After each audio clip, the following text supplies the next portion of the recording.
它在养荣高中的对面。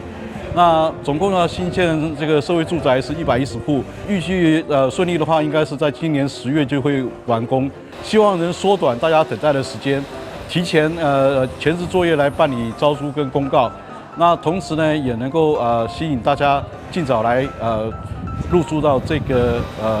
社会住宅里面哈。我们这里面还有一间店铺，还有设置了一些社会福利设施。那店铺的部分占100平哈，那将来这个部分我们会朝向社区的一个小型商业设施的这个来提供大家一些商业服务的功能，那让这个整个社会住宅哈，那形成一个麻雀虽小，但是五脏俱全的一个生活区。掌握施政3分钟，台南进步向前冲。这个是台南的第一户社会住宅，也是市府无偿取得的社会住宅，总共节省公帑将超过10亿元，将因此而获得一个里民的活动中心，获得一个生活机能的商店型，还有这个9户的无障碍住户，还有包括3房型、2房型跟1房型。所以我想说，这些我们都迫不及待市府一定会尽其可能的缩短行政流程。一旦等到它的使用执照拿到后呢，我们就会尽速来进行这个抽签的作业。那相关事前的作业包括公告，包括这个登记包括登记超额的部分要抽签的部分呢，我们也都会尽速进行。等把这个前置作业进行完成了之后，一旦等到这个硬体设备完成启用，那之后呢，就可以民众可以马上住宿，而不必等到硬体完成之后，民众才开始抽签。所以我想说，这个把行政流程缩短顺序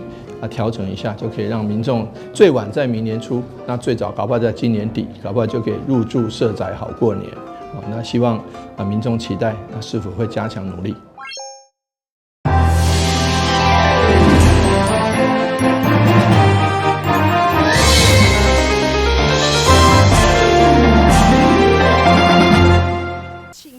台南市校园霸凌事件为108年开始不断增加，议员王家晶大声质疑这数据敢是真的，敢是有巫术存在。从108年提供到112年，截至113年5月31号的统计，市长您看得很清楚，这个数据国小、国中、完全高中一路走来，几年下来，校园霸凌的数据是不断增加的，是吧？是增加的吧？增加的霸凌数据是真实的数据吗？还是有很多黑数是我们不知道的，是学校把它遮掉的，是强势有权力的人把它吞进去，以免有碍校誉的。针对议员的批评，教育局长陈成辉也作出回应，表示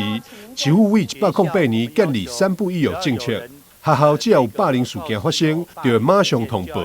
因为我们在108年呢，事实上就确立了3不1有，所以学校我们要求，只要有人这个告知有霸凌事件，就要立即通报。所以呢，我们的通报数字确实是大量增加。我要问你的意思是说如果这样讲，就是过去一样很多霸凌，他们不通报，就自己呼呼按那意思对不？有可能那不是也很荒谬吗？我们台南不是充满文化气息的一个文明古都吗？另外，议员王家晶也以日前台南发生学生拍人的案例来讲，表示被拍学生家长无愿意经过学校沟通平台进行调解，而是选择行法律途径来解决，如此更是学生之福。类似这样子的一个孩子之间的所谓的打人事件，我用比较平和的语气打人事件，结果他不是在学校行政体系里面做完了后续，而是我听学校跟我回应说是所谓的司法。学校第一时间因为有问那个受害人说要不要启动霸凌处理，家长说不用，他要直接提告。那当然学校就尊重他的一个决定，但学校因为他是单一事件，基本上他把它做暴力的通报。王家晶指出，台南市有281间国中小学，目前只剩36间学校有挂上礼义廉耻的匾仔，要求学校应该挂回礼义廉耻。市长黄伟哲回应，礼义廉耻并无啥物无好，也毋是伊下令提掉的。黄伟哲讲，校训美德有真侪种，伊也尊重每一间学校家己的做法。记者张秀维采访报道。113年台南好礼甄选活动正式起跑。台南市长黄伟哲、经发局长林永川及多位议员贵宾正式宣告第2届台南好礼定选开始，时间为今仔日开始到7月19日，为30间名额扩大到60间。过去30组要扩充是为了怕避免遗珠之憾，那现在扩充到60组之后，如果有品质没有达标的我们宁可不足60组，为的是要维持台南好物、台南好礼的品质。那今年不仅是要带文创、带美食，更希望说大家能够对于今年台南400所产生的这个台南好礼，能够更加青睐、更加支持。伫现场嘛展出去年头1届台南好礼得奖盘手礼，为200多件当中选出30件，每一件拢是2024台湾灯会所指定。这摆将选出上有台南特色、影响力以及品牌故事的好礼，分成3大类，相对美食、新鲜、文创做评选。带好礼、带美食及带文创那我们希望所有人可以在这400年的这个活动当中，把这些礼品都可以带回家除了这个袋子的袋除了可以装得满满的、丰丰盛盛的，也让大家有一个更好的那个经济成长。通过评选的店家将成为台南好礼代表，主办单位会替每一间店家制作奖牌、手册小解，得到迄宣传影片、活动展售等机会，嘛会当作为市府各机关以及民间机构采购的优先选择。台南新闻所在采访报道。受到天气落雨影响，民众出门关会意愿减少。当夜开发建设公司就招公司志工团、万里球队兼告班会成员到店来响应，希望嘛号召民众拥有关会。因为我们已经连办了4年，因为台南最近也说雪荒，那我们就举手之劳，呼吁大家来捐血。第2019年台湾面临大欠费，这间建设公司就开始发起关会，每当举办关会活动。嘛，常常探访养老院、医疗院所，关心社区独居老人，举办公益活动，善尽企业责任，回馈社会。现在雪荒也很严重，也期待说大家踊跃的来挽袖捐血来帮助需要的人。那我想也谢谢我们的东业开发他们的这个善行义举，也希望能够感染更多人，大家一起投入捐血的行列。那连续好几年，每一年都持续都会看到我们东业家族的志工们的身影。那最近下雨天，雨季水库满了，但是我们的血库还缺非常多的血，尤其是 O 型，所以在那边邀请所有我们的台湾好朋友、台湾人一起来为我们血库来尽一份心力。根据高雄关会中心的资料，目前医疗用血量只剩4天，也不过每天病院需求量却需要2100袋，严重影响到病院需血。所以，中心对建设公司会当号召关会活动表示感谢，同时呼吁各企业会当抛砖引玉，帮助需要用血的人。台南新闻综合报道。卡球算讲是越南的国球，这项运动也已经深深融入越南朋友生活当中。台越新住民关怀协会为了让越南同乡展现运动才能，同时也当互相联络感情。特别在樱花卡球场举办比赛，总共吸引20支队伍，500多位选手报名参加。准备参加这个比赛，我们以前已经准备很久了，然后我们已经一起练习大概一段时间了，有队就大概3年，我队就5年，还有很多他们已经长久时间一起活动，可能是10几年了。他们活动，他们的感情就都很细心，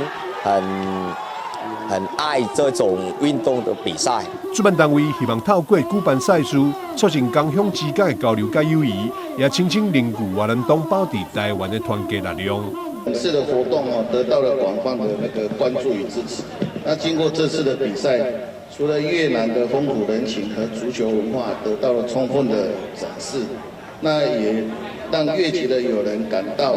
台湾社会的多元包容。我们也希望越南的朋友在台湾，除了有一些平常的休闲娱乐之外呢，应该要更发展更多运动的兴趣，然后让更加健康，也才可以对整个社会文化交流可以更加有帮助哈。所以呢，我们这一次呢特别结了非常多的政府的力量帮我们台南市的体育局还有我们的体育总会、足球协会等等，还有万通人力等这些赞助商共同来办了这一次的在全台办了总共将近了30场的足球比赛，让全台湾不管在哪一个区域的越南朋友都可以有机会参加这一次的球赛。这是我们第1届的台越杯越南的足球赛，那我们非常期待未来可以陆续的越多人来加入扩大举办，因为我们知道现在其实越南人在台湾呢这个人数越来越多，那我们希望透过各种活动让他们赶快融入台湾这个大家庭那今天看到这么多的队伍踊跃报名参加，我们觉得很开心。那我们希望呢透过我们中华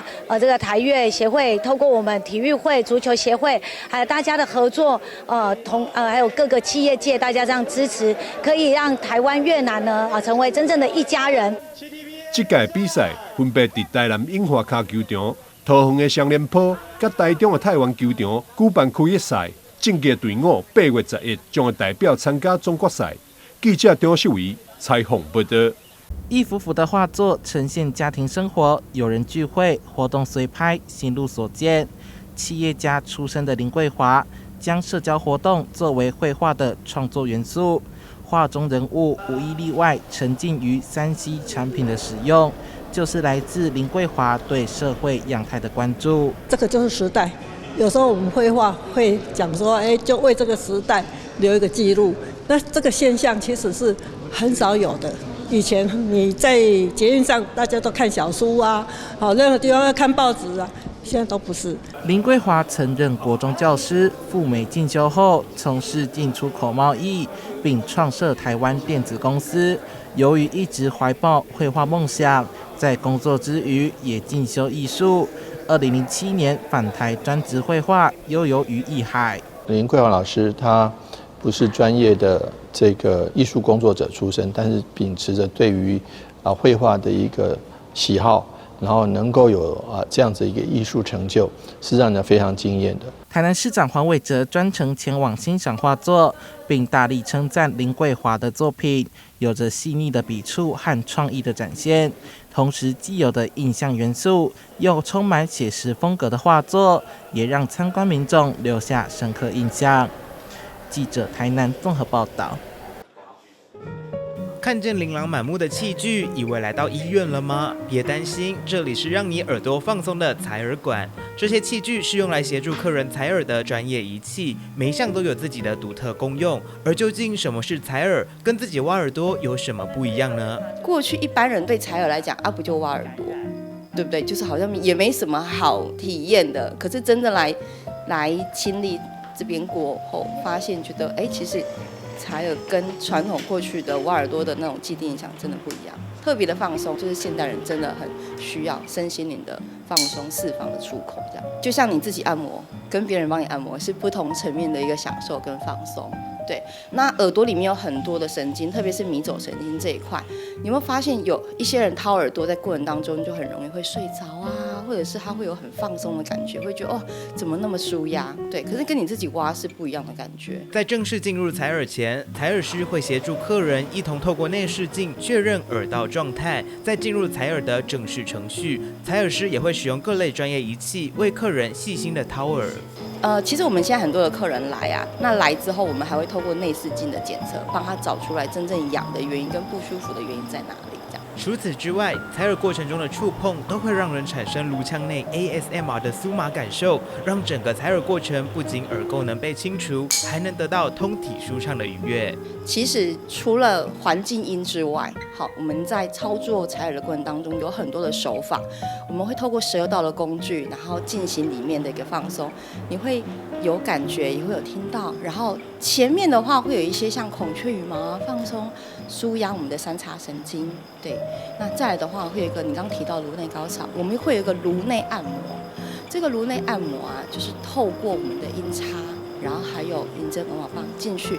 颅内按摩就是没有经过大脑，我们大脑不是会有脑袋会有头壳嘛？可是它是最靠近头颅里面的按摩。很多人在那一刹那之间，就是说哦，我就拍捆呢，马上就打呼了。对，它可以达到最深层的一个放松。本身我睡眠就不好的人，然后就有朋友介绍来这边采耳，我会觉得在这1个小时的时间里面呢，让我觉得很放松，然后而且又可以做到一个我们耳朵的清洁的一个过程。那我感觉就是很舒压、很舒服。然后在这个过程当中呢，我既能够清洁到我的耳朵，还有我的洗耳朵。醒来之后，我会觉得整个人就是好像睡了8个小时的感觉。来到采耳馆，不仅会得到耳朵触觉上的感受，整体空间舒适，空气也弥漫着让人放松的精油。结束一整趟采耳过程后，还可以得到一份小点心，舒缓身心，让客人有最全面的放松体验。记者朱经纬、周福庆高雄报道。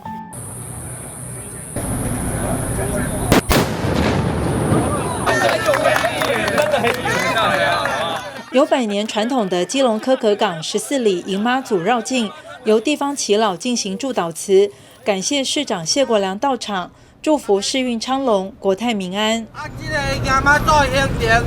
车辆出入平安，人员平安。感谢小爱爸爸的莅临，让咱今仔日风调雨顺。绕境活动除了市长谢国良带头走，当地的市议员施伟正跟张之豪与多位里长、民政处长张渊祥与安乐区区长简义哲、中山区区长徐雅文等贵宾都参与这项传统的绕境活动，希望透过妈祖绕境，让地方上风调雨顺、国泰民安。100年了，那我们希望传承下去。让我们蚵仔港这14里啊，永远都团结在一起，让迎妈祖这个活动更加的盛大，更加的圆满。这个跨了很多的地方，它跨了中山区跟安乐区，所以它以西碇河川为主，那照绕境，然后所以每年的4月20都会开始绕境这样。家人蚵仔港有咱安乐区、中山区加起来14个里呢。这14个里呢，每一年的这个工作时间就是咱妈祖来出巡，个14个里来做这游景，祈求咱境内阖家平安事业兴通，咱的这个大家身体拢健康。这活动由民间主动发起，这14个里内底并无妈祖庙，但是妈祖呢受到咱蚵仔港听这名字，这港的名称呢是一个海神。受到大家的这个参拜，来保庇着咱大家阖家平安。其实这个传统其实已经延续101年了，希望说我们大家都能够继续延续下去，因为主要就是在为我们的地方呢祈求平安，那祈求大家这个平日的这个生活都能够幸福丰硕这样子。地方的传统其实最重要的事情就是不只是大家能够传承，而且也能够创新所以说多一些年轻人来多一些我们这些不同的世代的人一起共同来参与。那最重要的就是在散布这个我们平日的这一种祝福祈福，然后祝福大家的平安的这个概念。过去呢北台湾地区分成2个最大的地区一个是台北州，一个是基隆堡。那基隆堡的话就金鸡雕石。那台北州的部分最重要的神明信仰呢就是妈祖，所以台北州这里的妈祖呢最大尊就是关渡妈。那基隆堡这里呢也有人拜妈祖，但是都是大家陆陆续续从这个梅州啦，或者是从泉州、漳州这里请过来的，所以呢大部分的人都是各自在拜，那但是会去找信仰者最多的妈祖，认为这个妈祖呢，它的这个威力最好，或者是神力远播，所以呢，会去很虔诚的，大家都会循着旧路线，沿海的旧路线，从基隆往万里、金山、石门、三芝，一直沿路到淡水，再到关渡。艋舺的疫情请关渡的二妈祖来行事，来绕境，结果疫情呢因而化解掉，所以我们基隆呢就也一样的，就请关渡二妈祖来绕境。去请妈祖回来，然后到基隆这里呢，四处来做一个保佑绕境，所以会有各个地区的迎妈祖，包含我们最早基隆开始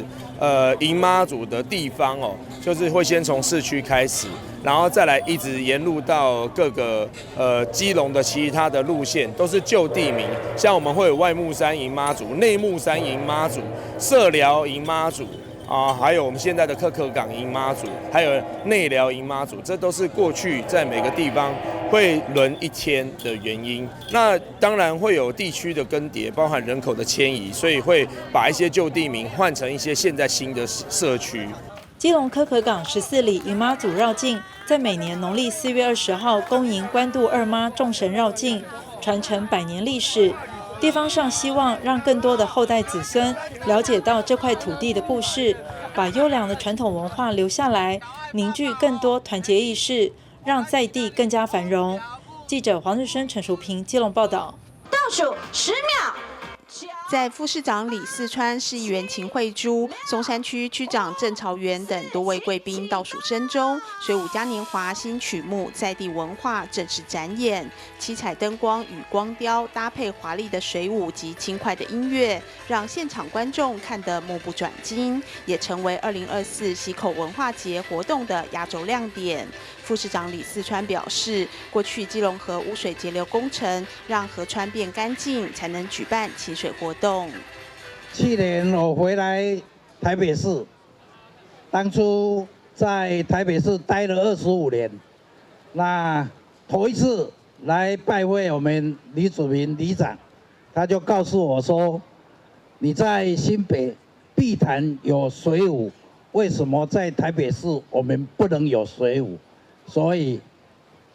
1年好像没有1年啦，我们也创造了哈，所以在这里我们真的很高兴。今天当然我们的水舞在我们的溪口文化节能够来这个展览，也让提供给所有的乡亲能够来欣赏。大家应该发觉，我记得我在盖内湖污水厂的时候，头一次91年，这个到卫工处当处长，那时候那一年要办在大家段办这个龙舟竞赛，但是因为污水没有截流，所以整个基隆河大概臭味很臭。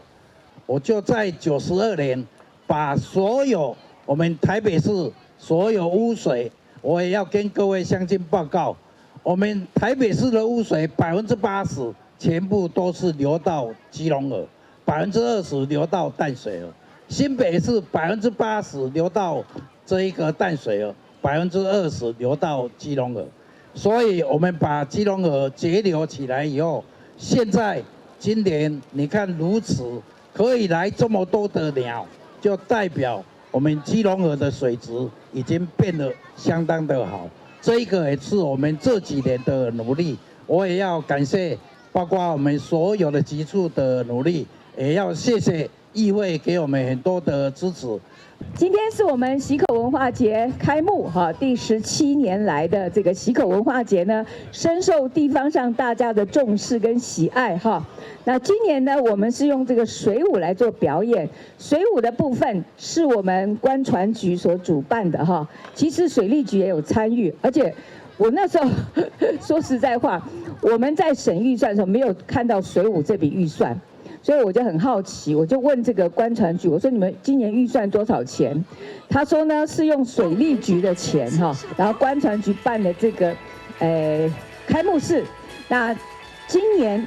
试办等于是第一次办，明年就会编预算所以我觉得说明年应该我们可以给更多的支持，相信呢议会如果今年看到这样子的一个情况办得好的话，明年会支持更多的预算，那明年的这个水舞文化节呢，可能就会更好看，让我们这个水舞的表演一年比一年呢更盛大、更热闹，也成为我们台北市未来标志性的活动之一。除了精彩的水舞嘉年华，在溪口码头彩虹桥畔，还有新世纪文化艺术团及台湾新动力舞团带来精彩的表演。现场更设置了许多特色摊位，吸引民众携家带眷漫步基隆河畔，享受美好的假日时光。今天非常高兴大家来参加我们的溪口文化节哈。那我们溪口文化节其实从2007年开始，今年是进入第18个年头哈。那真的非常感谢大家的热情参与，让陪着我们走过18个年头。好，那当然也要非常感谢慈幼宫因为我们每年的活动都是慈幼宫来赞助我们一些经费哈，那我们才让活动可以一年比一年盛大。所以今年溪口文化节搭在水舞我们就人更多，然后更热闹那真的非常感动，因为下午我们4点活动就开始那我们有安排了一些原住民、新住民以及那个一些儿童剧团的表演那太阳蛮大的，我那时候大家还很热情，都坐得满满的那真的非常感动。那我们今天也安排了一些那个一些摊位那跟民众互动，那有裕达商职的这个人体彩绘，还有我们那个社大的一个捐印的活动松山区公所期盼借由溪口文化节，为2024台北水舞嘉年华新曲目拉开序幕。5月1号开幕后，好评不断的水舞秀将为期至6月30结束。活动期间，每天晚上7点到9点，每半小时展演1场，每场时间长度为5分钟。民众除了观赏水舞，也可以先到松山慈幼宫参拜，或到饶河夜市品尝美食，来一趟充满声光响宴与在地特色的精彩之旅。记者林习慧台北报道。